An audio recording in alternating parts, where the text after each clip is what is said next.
Hello students, good evening. आज हम MPS 003 का भारत लोकतंत्र विकास चैप्टर 19 करेंगे, जिसका नाम है मानव विकास। और इसके कुछ पहलू स्वास्थ्य, शिक्षा और सामाजिक सुरक्षा। और इसका इंग्लिश में नाम है हमारा human development, health, education and social security. तो इसको शुरुआत करते हैं। सबसे पहले हम इसके बारे में पढ़ेंगे कुछ चार अब इसके अभिगम बनाए गए हैं मानव विकास को देखने के लिए, समझने के लिए। तो उनको पढ़ते हैं पहले। मानव विकास का लक्ष्य केवल आर्थिक विकास को बढ़ावा देना नहीं है, यानी सिर्फ पैसे आर्थिक की जरूरत नहीं है कि, बल्कि यह लोगों के जीवन की गुणवत्ता को सुधारने और उनकी क्षमता को पूर्ण रूप से विकसित करने पर भी केंद्रित करता है। विभिन्न विद्वानों और संस्थानों ने मानव विकास के अलग अलग अभिगम प्रस्तुत किए, अलग अलग एक प्रकार प्रस्तुत किए, उन्होंने बनाए। इनमें प्रमुख चार अभिगम है, जैसे कि एक आय सकल घरेलू उत्पाद, यानी प्रति व्यक्ति आय होनी चाहिए। मानव पूंजी निर्माण अभिगम, मानव कल्याण अभिगम और मौलिक न्यूनतम आवश्यकता अभिगम। प्रत्येक अभिगम का विवरण कुछ इस प्रकार है। इसमें सबसे पहले आते हैं हमें जो आय सकल घरेलू उत्पाद यानी जीडीपी अभिगम। इसके पर यह अभिगम मुख्यतः आर्थिक विकास पर केंद्रित है, जिसमें देश की सकल घरेलू उत्पाद यानी जीडीपी और प्रति व्यक्ति आय का प्रमुख स्थान है। जीडीपी देश की आर्थिक गतिविधियों का कुल मूल्य है, जिसमें सभी वस्तुओं और सेवाओं का उत्पादन शामिल होता है। इसके कुछ महत्व देख लेते हैं। आर्थिक मापदंड, यह अभिगम आर्थिक विकास के मापदंड के रूप में जीडीपी को प्रति व्यक्ति आय का उपयोग करता है। निवेश और बचत, उच्च जीडीपी और आय स्तर से निवेश और बचत की दरें बढ़ती हैं, जिससे आर्थिक विकास को बढ़ावा मिलता है। सरकारी नीतियां, सरकार अपनी नीतियों और कार्यक्रमों को आर्थिक विकास के आंकड़ों के आधार पर तैयार करते हैं। इसकी कुछ सीमाएं कि कहाँ तक इसको हम देख सकते हैं या कहाँ तक इसका उपयोग किया जा सकता है, इससे कुछ जानकारी प्राप्त की जा सकती है। असमानता, केवल जीडीपी और आय पर ध्यान केंद्रित करने से समाज में असमानता बढ़ सकती है। गुणवत्ता, यह अभिगम स्वास्थ्य, शिक्षा और जीवन की गुणवत्ता जैसे मानकों को नजरअंदाज कर रहा है। पर्यावरणीय प्रभाव, आर्थिक विकास की तीव्रता, यानी आर्थिक विकास बहुत ही तेजी से करेंगे तो पर्यावरणीय संसाधनों का अत्यधिक दोहन हो सकता है। ये कुछ सीमाएं। अब इसकी आलोचनाएं देख लेते हैं। आलोचनाएं सेम सी रहती हैं पर थोड़ा सा वर्डिंग में चेंज हो जाती है। समानता का अभाव, आर्थिक विकास के लाभ समान रूप से नहीं बढ़ते, जिससे असमानता बढ़ती है।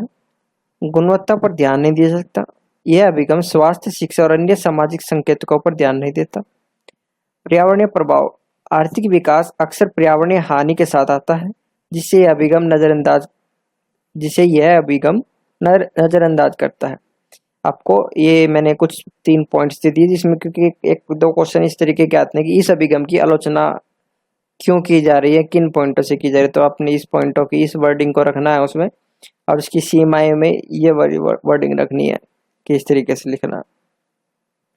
तो इस तरीके से आपको दोनों वर्डिंग थोड़ी याद रहेंगी अगर आप इसमें मैंने ऐड कर दिया तो।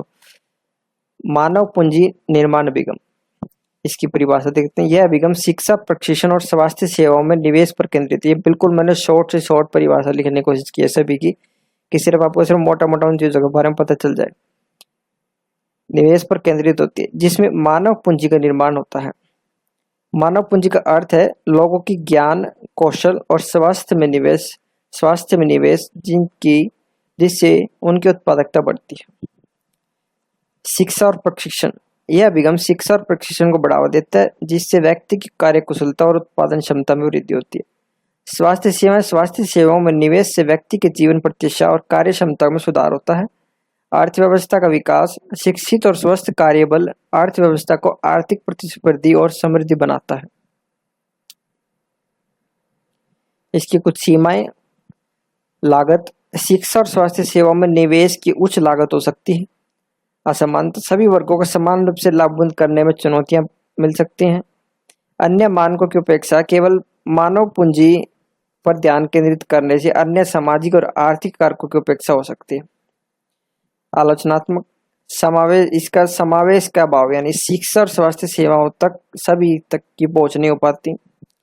कभी केवल शिक्षा और स्वास्थ्य पर ध्यान केंद्रित करना अन्य महत्वपूर्ण कारकों जैसे सामाजिक सुरक्षा और अन्य बुनियादी ढांचे की उपेक्षा करता है। अन्य कारक यह एक अभिगम सामाजिक और सांस्कृतिक कारकों की उपेक्षा करता है जो मानव विकास को प्रभावित कर सकते हैं। मानव कल्याण अभिगम यह अभिगम व्यक्तिगत और सामाजिक कल्याण को बढ़ावा देने पर केंद्रित करता है। प्रति व्यक्ति के कल्याण के उसमें ध्यान रहता है इसका। इसमें स्वास्थ्य, शिक्षा, सामाजिक सुरक्षा और अन्य मानकों का समावेश होता है जो लोगों के जीवन की गुणवत्ता को सुधारते हैं। इसके कुछ महत्व। सामाजिक कल्याण यह अभिगम समग्र सामाजिक कल्याण को बढ़ावा देता है जिससे समाज में समरसता और शांति बनी रहती है। सामाजिक न्याय यह अभिगम समानता और न्याय के सिद्धांतों को प्राथमिकता देता है। स्वास्थ्य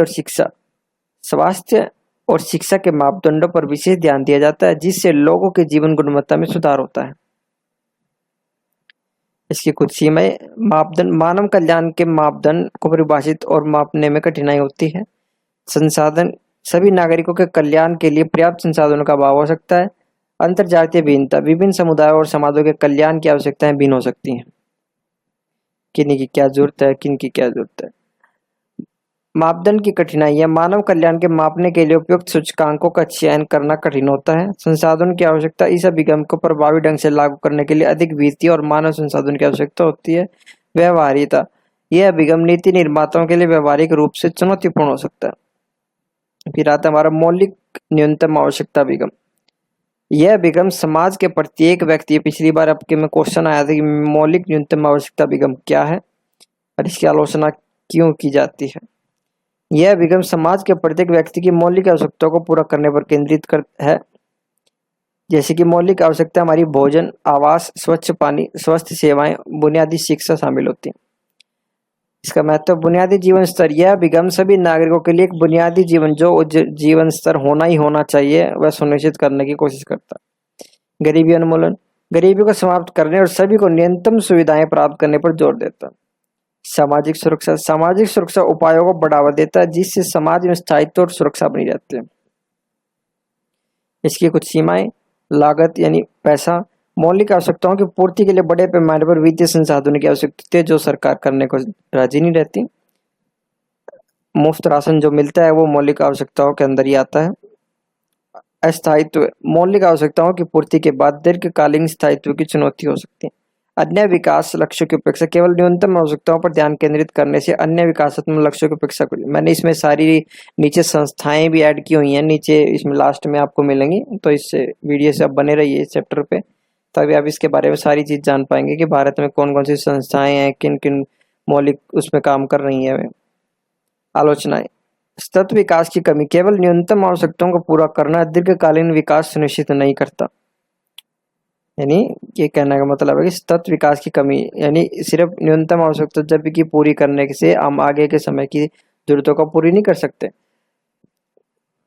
यानी लंबे समय का विकास नहीं कर सकते। इससे आर्थिक बोझ सभी की न्यूनतम आवश्यकताओं को पूरा करना सरकार के लिए आर्थिक रूप से बोझिल हो सकता है। कह रहे हैं कि आर्थिक रूप से बोझ यानी बहुत ज्यादा पैसा खर्च करना पड़ सकता है सरकार को। अल्प दृष्टिकोण यह अभिगम अधिक उन्नत और दीर्घकालीन विकास लक्ष्यों की अपेक्षा करता है। इन चारों अभिगम के माध्यम से मानव विकास का समग्र दृष्टिकोण प्राप्त होता है। प्रत्येक अभिगम के अपने फायदे और सीमाएं हैं। आय सकल घरेलू उत्पाद अभिगम आर्थिक विकास को मापता है, जबकि मानव पूंजी निर्माण अभिगम शिक्षा और स्वास्थ्य के में निवेश पर जोर देता है। मानव कल्याण अभिगम समग्र कल्याण पर केंद्रित है और मौलिक न्यूनतम आवश्यकताओं अभिगम सभी नागरिकों के बुनियादी जीवन स्तर की सुनिश्चित करता है।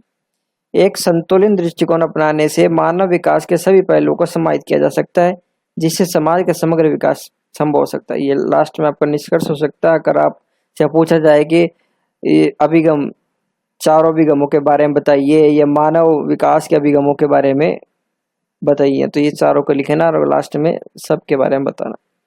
फिर देख लेते हैं मानव विकास की अवधारणा।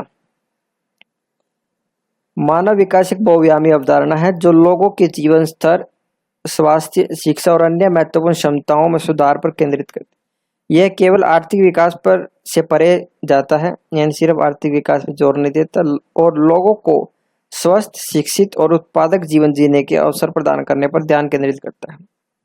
मानव विकास को मापने के लिए विभिन्न तरीकों का उपयोग किया जाता है, जिनमें मानव विकास सूचकांक HDI ह्यूमन डेवलपमेंट इंडेक्स सबसे आम है। एचडीआई स्वास्थ्य, शिक्षा और जीवन स्तर के 3 प्रमुख आयामों के आधार पर देशों के प्रदर्शन को मापता है। एचडीआई के बारे में भी एक नीचे मैंने सेपरेट क्वेश्चन एक बनाया हुआ है कि एचडीआई क्या है। मानव विकास सूचकांक स्वास्थ्य औसत जीवन प्रत्याशा के आधार पर मापा जाता है, यानी औसत जीवन यानी जीवन मृत्यु के ऊपर कितने बच्चे पैदा हो रहे हैं और कितनों की मृत्यु हो रही है उसके द्वारा मापा जाता है स्वास्थ्य। शिक्षा साक्षरता दर और शिक्षा प्राप्ति का स्तर शामिल है। जीवन स्तर प्रति व्यक्ति आय के माध्यम से मापा जाता है। फिर आता है स्वास्थ्य, इसके ये पहलू हैं जो ये स्वास्थ्य, शिक्षा और जीवन स्तर, इनके बारे में थोड़ा और डीप में पढ़ते हैं। स्वास्थ्य मानव विकास का एक महत्वपूर्ण आयाम है। यह लोगों को स्वस्थ और सक्रिय जीवन जीने और अपनी पूरी क्षमता तक पहुंचने की अनुमति देता है। स्वास्थ्य के निर्धारकों में कई कारक शामिल हैं, जिनमें पोषण, स्वच्छता, स्वास्थ्य सेवाएं तथा पहुंच और जीवनशैली शामिल है। भारत में स्वास्थ्य सेवाओं की स्थिति में सुधार हुआ है, लेकिन अभी भी चुनौतियां हैं। इनमें शिशु मृत्यु दर, मातृ मृत्यु दर, कुपोषण जैसी समस्याएं शामिल हैं। भारत सरकार ने इन चुनौतियों का सामना करने के लिए कई समस्या नीतियों का शुरू किया है। स्वास्थ्य के निर्धारक व्यक्तिगत कारक जैसे जीवनशैली, आहार और शारीरिक गतिविधियां, पर्यावरणीय कारक स्वच्छता, पेयजल की गुणवत्ता और प्रदूषण, सामाजिक आर्थिक कारक आय स्तर, शिक्षा, रोजगार और स्थिति, स्वास्थ्य सेवाएं, स्वास्थ्य सुविधाओं की उपलब्धता और पहुंच। भारत में स्वास्थ्य सेवाओं की स्थिति ग्रामीण और शहरी क्षेत्रों में भिन्न है, अलग अलग है। ग्रामीण में छोटे छोटे शिविर लगते हैं मेडिकल के, शहरों में हॉस्पिटल्स हैं। प्रमुख चुनौती स्वास्थ्य सुविधाओं की कमी, वित्तीय संसाधनों की कमी और मानव संसाधनों की कमी रहती है, पर कई हद तक अभी बहुत अच्छे अच्छे हॉस्पिटल्स बन चुके हैं। स्वास्थ्य नीतियों और कार्यक्रम राष्ट्रीय स्वास्थ्य मिशन NHM, जिसका उद्देश्य सार्वभौमिक स्वास्थ्य कवरेज सुनिश्चित करना था। आयुष्मान भारत योजना, जिसका उद्देश्य सभी के लिए स्वास्थ्य बीमा प्रदान करना, 2 लाख रुपए तक। टीकाकरण कार्यक्रम बच्चों और माताओं को प्रमुख बीमारियों से बचाने के लिए ये टीकाकरण कार्यक्रम कर। इन सभी कार्यक्रमों का एक डार्क फेज भी है, एक डार्क रूप भी है, जिसमें ये सभी को ये सुविधाएं नहीं मिल पाती हैं और लिमिटेड टर्म एंड कंडीशन होती हैं इन सभी सुविधाओं को पाने के लिए। शिक्षा मानव विकास का एक महत्वपूर्ण आयाम है। यह लोगों को ज्ञान और कौशल प्रदान करता है जो उन्हें रोजगार प्राप्त करने और आय अर्जित करने की और समाज में योगदान करने में सक्षम बनाता है। शिक्षा भी लोगों को महत्वपूर्ण सोच, समस्या समाधान और निर्णय लेने के लिए कौशल विकसित करने में मदद करता है। भारत में शिक्षा की स्थिति में सुधार हुआ है, लेकिन अभी भी चुनौतियां हैं। इसमें उच्च साक्षरता दर, लिंग समानता, शिक्षा की गुणवत्ता में सुधार शामिल है। भारत सरकार ने इन चुनौतियों का सामना करने के लिए कई शिक्षा नीतियां और कार्यक्रम शुरू किए हैं। शिक्षा के महत्व और लाभ शिक्षा आर्थिक विकास और सामाजिक प्रगति के लिए महत्वपूर्ण है। यह रोजगार के अवसरों को बढ़ाती है और जीवन की गुणवत्ता को सुधार लाती है। भारत में शिक्षा की स्थिति, शिक्षा प्रणाली में सुधार हुआ है, लेकिन गुणवत्ता में पहुंच में असमानता अभी भी मौजूद है। सरकारी और निजी स्कूलों के बीच बड़ा अंतर है। शिक्षा नीतियां और कार्यक्रम सर्व शिक्षा अभियान, प्राथमिक शिक्षा को सार्वभौमिक बनाने के लिए। राष्ट्रीय माध्यमिक शिक्षा अभियान, माध्यमिक शिक्षा की पहुंच को बढ़ाने के लिए। नई शिक्षा नीति 2020 शिक्षा प्रणाली में व्यापक सुधार किए गए। फिर हमारा सामाजिक सुरक्षा आ जाता है। इस HDI का लास्ट पॉइंट है, ह्यूमन डेवलपमेंट इंडेक्स की जो वो रिपोर्ट निकालता है, तो इन चीज़ों को देख कर ही वो रिपोर्ट देता है। सामाजिक सुरक्षा उन लोगों को वित्तीय सहायता और अन्य सेवाएं प्रदान करता है जो गरीबी, बेरोजगारी, बीमारी, विकलांगता, वृद्धावस्था से पीड़ित है। यह लोगों की सुरक्षा की भावना प्रदान करता है और उन्हें गरीबी में गिरने से बचाता है। भारत में सामाजिक सुरक्षा की स्थिति में सुधार हुआ है, लेकिन अभी भी कई चुनौतियां। ये सब मैं पॉइंट रखना आपको, बिल्कुल भी कुछ भी कोई सुधार पक्का नहीं हुआ है और कोई भी देश ऐसा नहीं है कि उसमें सब कुछ ओके है। तो आपको चुनौतियां हर एक में डालना कि अभी भी चुनौतियां हैं, अभी भी इम्प्रूवमेंट करना बाकी है आंसर लिखते समय हर एक में। इनमें सामाजिक सुरक्षा योजनाओं का व्यापक पर्याप्त लाभ और कुशल कार्यान्वयन शामिल है। भारत सरकार ने इन चुनौतियों का सामना करने के लिए कई सामाजिक सुरक्षा नीतियां और कार्यक्रम शुरू किए गए हैं। किस प्रकार है? सामाजिक सुरक्षा के प्रकार, एक तो वृद्धावस्था पेंशन, बेरोजगारी भत्ता, स्वास्थ्य सीमा, मातृत्व लाभ। यानी वृद्ध व्यक्तियों के लिए होता है ये और बेरोजगार व्यक्तियों के लिए। तो सभी का अपने इसमें पॉइंट में पता चल रहा है, इसके बारे में थोड़ा थोड़ा आप लिख देंगे। जब इस तरीके का क्वेश्चन आएगा तो आपका कोई कि सामाजिक सुरक्षा के बारे में बताइए, किस तरीके से एचडीआई इनके पॉइंटों को हासिल करके रिपोर्ट पारित कर दिखा अपनी पेश करता है, उन पॉइंटों के बारे में बताइए। एक तो सामाजिक सुरक्षा के प्रकार बताएंगे, फिर भारत में किस तरीके से सामाजिक सुरक्षा की स्थिति, सामाजिक सुरक्षा योजनाओं की पहुंच और प्रभावशाली में सुधार की आवश्यकता है, ग्रामीण और शहरी क्षेत्रों में बहुत ही भिन्नता है। सामाजिक सुरक्षा नीतियां कुछ इस प्रकार है, कर्मचारी भविष्य निधि ईपीएफ, जो हमें पीएफ मिलता है, जो भी सरकारी जॉब होते हैं प्राइवेट जॉब होती है उनमें ईपीएफ कटता है। संगठित क्षेत्र में कर्मचारियों के लिए ये होता है, इसमें कुछ अपनी सैलरी का परसेंटेज इकट्ठा होता है जिसे हम बाद में निकाल सकते हैं रिटायरमेंट पे या जॉब छोड़ने के बाद। राष्ट्रीय सामाजिक सहायता कार्यक्रम एनएसएपी, वृद्धावस्था पेंशन, विधवा पेंशन, विकलांग पेंशन के लिए है ये। प्रधानमंत्री जन आरोग्य योजना गरीबी रेखा से नीचे के परिवारों के लिए स्वास्थ्य बीमा प्रदान करने के लिए है। ये इसके पॉइंट हो गए। मानव विकास भारत के लिए एक महत्वपूर्ण लक्ष्य है। यह लोगों के स्वस्थ, शिक्षित और उत्पादक जीवन जीने के लिए आवश्यक अवसर प्रदान करने की मदद करता है। भारत सरकार ने मानव विकास को बढ़ावा दिया।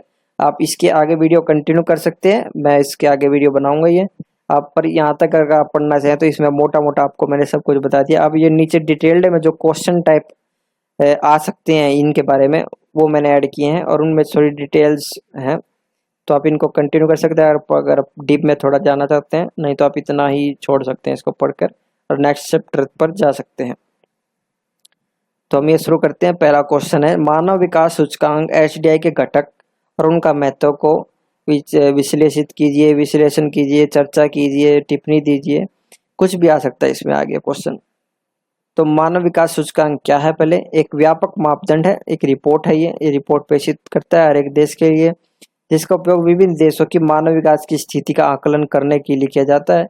इसे संयुक्त राष्ट्र विकास कार्यक्रम यूएनडीपी द्वारा 1990 में पेश किया गया था। एचडीआई का मुख्य उद्देश्य केवल आर्थिक विकास पर ध्यान केंद्रित न करते हुए मानव जीवन की गुणवत्ता के विभिन्न पहलुओं को शामिल करके विकास की एक समग्र दृष्टिकोण प्रदान करना। एचडीआई के 3 प्रमुख घटकों पर विश्लेषण करता है, जैसे स्वास्थ्य, शिक्षा और जीवन स्तर, जो हमने ऊपर पढ़ा अभी। इन तीनों घटकों का महत्व निम्नलिखित रूप से व्याख्यात किया जा सकता है। ये जो हमने अभी पढ़ा है ये वही चीज है, तो आप एक बार दोबारा पढ़ना चाहे तो पढ़ सकते हैं। स्वास्थ्य औसत जीवन प्रत्याशा इसे कहते हैं, इसे दूसरे वर्डों में ये भी कह सकते हैं, औसत जीवन प्रत्याशा भी कहते हैं कि जीवन जीने की स्थिरता। मानव विकास का एक महत्वपूर्ण घटक है जिसे औसत जीवन प्रत्याशा के माध्यम से मापा जाता है। औसत जीवन प्रत्याशा वह औसत उम्र है जिसे किसी विशेष क्षेत्र के लोग जीने की उम्मीद कर सकते हैं। यह सूचक मुख्यतः निम्नलिखित कारणों से महत्वपूर्ण है। जीवन की गुणवत्ता, औसत जीवन प्रत्याशा का सीधा संबंध लोगों की जीवन गुणवत्ता से होता है। यह दर्शाता है कि समाज में स्वास्थ्य सेवाएं, पोषण, स्वास्थ्य यानी स्वच्छता और जीवन शैली की स्थिति कितनी अच्छी है। स्वास्थ्य सेवाओं की प्रभावशीलता, औसत जीवन प्रत्याशा स्वास्थ्य सेवाओं की प्रभावशीलता का एक महत्वपूर्ण मापदंड है। यदि औसत जीवन प्रत्याशा अधिक है तो यह संकेत करता है कि स्वास्थ्य सेवाएं, नीतियां और कार्यक्रम बहुत ही प्रभावी हैं इस देश की। सामाजिक और आर्थिक विकास, एक उच्च जीवन प्रत्याशा समाज के समग्र विकास का सूचक है। यह संकेत देता है कि समाज में स्वास्थ्य, शिक्षा और आर्थिक स्थितियां बहुत ही बेहतर। फिर सेकंड पॉइंट आता है हमारा शिक्षा, साक्षरता दर और शिक्षा प्राप्ति का स्तर। मानव विकास का दूसरा महत्वपूर्ण घटक है। एचडीआई में शिक्षा का साक्षरता दर औसत स्कूली शिक्षा के वर्षों के माध्यम से मापा जाता है। शिक्षा का महत्व इस तरीके से है। व्यक्तिगत विकास, शिक्षा व्यक्ति को ज्ञान और कौशल प्रदान करती है जिससे वह अपने जीवन में बेहतर निर्णय ले सकता है और जीवन की गुणवत्ता को सुधार कर सकता है। आर्थिक विकास, शिक्षा आर्थिक विकास का एक महत्वपूर्ण घटक है। शिक्षित व्यक्तियों को उत्पादकता अधिक होती है जिससे देश के आर्थिक विकास में भी वृद्धि होती है और उनके भी आर्थिक विकास में वृद्धि होती है। सामाजिक प्रगति, शिक्षा समाज में जागरूकता और समानता को बढ़ावा देती है। लैंगिक समानता, सामाजिक न्याय और लोकतांत्रिक प्रक्रियाओं को मजबूत बनाने में मदद करती है। फिर लास्ट पॉइंट हमारा इसका जीवन स्तर यानी प्रति व्यक्ति आय। जीवन स्तर मानव विकास का तीसरा महत्वपूर्ण घटक है, जिसे प्रति व्यक्ति आय GNI प्रति व्यक्ति आय के माध्यम से भी मापा जाता है। यह मापदंड निम्नलिखित कारणों से महत्वपूर्ण है। आर्थिक समृद्धि, प्रति व्यक्ति आय समाज की आर्थिक समृद्धि का एक महत्वपूर्ण प्रमुख सूचक है।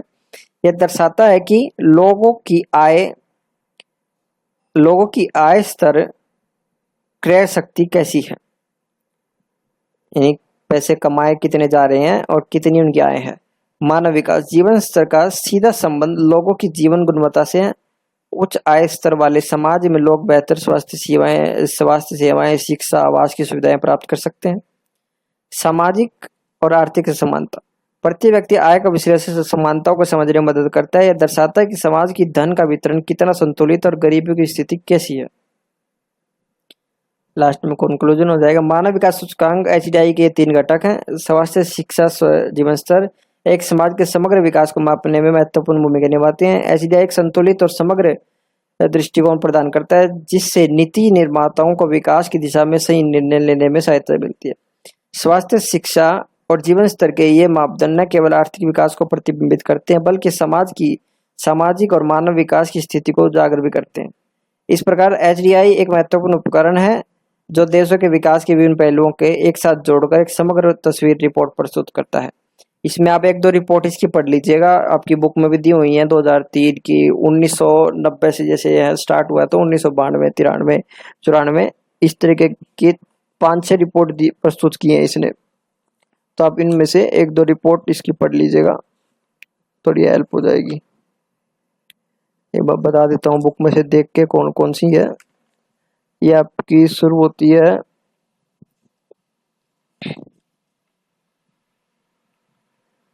1900, वही जैसे 1990 में इसकी स्थापना की गई थी, तो 1992, 93 से शुरू कर दी थी इसने अपनी रिपोर्ट प्रस्तुत कर दी। 94, 95 बुक में ये दी हुई है। इनमें से आप 2003 तक दी हुई है, 2015 तक का विश्लेषण किया गया है वैसे इसमें। तो इन रिपोर्टों को एक बार पढ़ लीजिएगा कि कोई भी रिपोर्ट के बारे में कभी पूछ ले तो एग्जाम में। तो नेक्स्ट क्वेश्चन है, स्वास्थ्य के प्रमुख निर्धारक और भारत में स्वास्थ्य सेवाओं की वर्तमान स्थिति कैसी है। स्वास्थ्य के प्रमुख निर्धारक व्यक्तिगत जीवन शैली, किस तरीके के पर्यावरणीय कारक, सामाजिक आर्थिक स्थिति, स्वास्थ्य सेवाओं की उपलब्धता, सरकारी नीतियां और कार्यक्रम। आप इनको पढ़ लीजिएगा, इनका स्क्रीनशॉट ले लीजिएगा। ये मैंने रोक दिया थोड़ी देर इधर। और फिर तो भारत में स्वास्थ्य सेवाओं की वर्तमान स्थिति इस तरीके की है, गुणवत्ता और पहुंच, स्वास्थ्य व्यय और मानव संसाधन, बीमारियों का बोझ। इसका स्क्रीनशॉट ले लीजिएगा, इसमें मैंने कुछ आंकड़े भी रखे हैं। फिर भारत में प्रमुख स्वास्थ्य नीतियां और कार्यक्रम, जैसे राष्ट्रीय स्वास्थ्य मिशन NHM, आयुष्मान भारत योजना, मातृ और शिशु का स्वास्थ्य कार्यक्रम, राष्ट्रीय टीकाकरण कार्यक्रम, राष्ट्रीय पोषण मिशन। ये हो गए कुछ, इनको भी स्क्रीनशॉट ले लीजिएगा। ये होगी 500 पॉइंट आपके इसके, इसका भी स्क्रीनशॉट क्लिक कर लीजिएगा। फिर है शिक्षा के महत्व और भारत में शिक्षा की वर्तमान स्थिति। शिक्षा के महत्व, व्यक्तिगत विकास, आर्थिक विकास, सामाजिक प्रगति, स्वास्थ्य, साक्षरता। ये पॉइंट्स बना के आपको इनको एक्सप्लेन करना है, लास्ट में कंक्लूजन देना है। शिक्षा का महत्व शुरू में थोड़ा सा इंट्रो देना, और आपका एक क्वेश्चन यहाँ से भी तैयार हो रहा है। ये क्वेश्चन ही लिए हुए हैं मैंने, इस तरीके के क्वेश्चन आ सकते हैं। फिर ये भारत में शिक्षा की वर्तमान स्थिति इस तरीके से है, इसका भी स्क्रीनशॉट ले लीजिएगा। और ये कुछ प्रमुख शिक्षा नीति हैं जो की हैं, सर्व शिक्षा अभियान, राष्ट्रीय माध्यमिक शिक्षा, NEP 2020, मिड डे मील योजना, बेटी बचाओ बेटी पढ़ाओ, इसका स्क्रीनशॉट खींच लीजिएगा। फिर सामाजिक सुरक्षा की अवधारणा और भारत में इसकी स्थिति, सामाजिक सुरक्षा की अवधारणा थोड़ी सी, फिर उसके बारे में उसकी जो प्रकार है, वृद्धावस्था पेंशन, बेरोजगारी भत्ता, स्वास्थ्य बीमा, मातृत्व लाभ, कार्यस्थल सुरक्षा, जो इंश्योरेंस होता है। भारत में सामाजिक सुरक्षा की स्थिति इस तरीके से है। और संगठित असंगठित क्षेत्र, सरकारी योजनाएं, वित्तीय संसाधन, समानता और समावेश, और प्रमुख सामाजिक सुरक्षा नीतियां और कार्यक्रम। कर्मचारी भविष्य निधि यानी ईपीएफ, राष्ट्रीय सामाजिक सहायता कार्यक्रम एनएसएपी, ये सरकारियों को मिलता है, प्रधानमंत्री जन धन योजना, प्रधानमंत्री श्रम योगी मानधन, प्रधानमंत्री जन आरोग्य योजना, ये कुछ नीतियां और कार्यक्रम है। बस इतना ही है इस चैप्टर में। आप इन चैप्टर को ये लास्ट के स्क्रीनशॉट खींच सकते हैं और इनको पढ़ सकते हैं। इनमें मैंने मोटे मोटे पॉइंट्स लिख दिए हैं, हेडिंग्स लिख दिए हैं। आप इन हेडिंग्स को एक्सप्लेन कर सकते हैं अपने एग्जाम में, इस तरीके का क्वेश्चन आएगा तो आपको। तो अगर आपको इसके नोट्स अच्छे लगे हैं, ये वीडियो अच्छी लगी है, तो इस वीडियो को लाइक करके आप अपना प्रेम प्रकट कर सकते हैं कि आपको अच्छी लगी है ये, और या कमेंट भी कर सकते हैं आपको मेरे नोट्स अच्छे लगे हैं सर जी, आप और भी बनाइए। तो thanks for watching, good bye.